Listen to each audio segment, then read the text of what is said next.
അലനല്ലൂരിൽ ജാരിയ പ്രാർത്ഥനാ സംഗമവും അനുമോദനവും സംഘടിപ്പിച്ചു.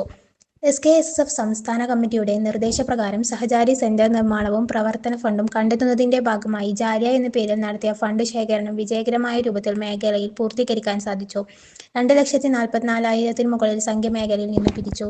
ഏറ്റവും കൂടുതൽ ഫണ്ട് സമാഹരിച്ച കാഞ്ഞിരമ്പാറ യൂണിറ്റിനും രണ്ടാമതെത്തിയ പാക്കത്തുകൊളമ്പ് യൂണിറ്റിനും മൂന്നാമത് എത്തിയ കൊമ്പാക്കൽകുന്ന് യോഗത്തിൽ വെച്ച് ആദരിച്ചു. പ്രാർത്ഥനാ സംഗമം മുണ്ടത്തുപള്ളി ഗാസി അൻവർ ബാഗവി ഉസ്താദ് ഉദ്ഘാടനം ചെയ്യുകയും പ്രാർത്ഥനയ്ക്ക് നേതൃത്വം നൽകുകയും ചെയ്തു. മേഖലാ പ്രസിഡന്റ് ഹസൻകുട്ടി ഫൈസി അധ്യക്ഷനാവുകയും മേഖലാ ജനറൽ സെക്രട്ടറി സത്താർ കമാലി സ്വാഗതം പറയുകയും ചെയ്തു. ജില്ലാ നേതാക്കളായ ഖാദർ കാട്ടുകുളം, ഇസ്ഹാഖ് ഫൈസി, ഹസ്സം ഫൈസി, അസ്ഹർ മാസ്റ്റർ എന്നിവർ സംസാരിച്ചു.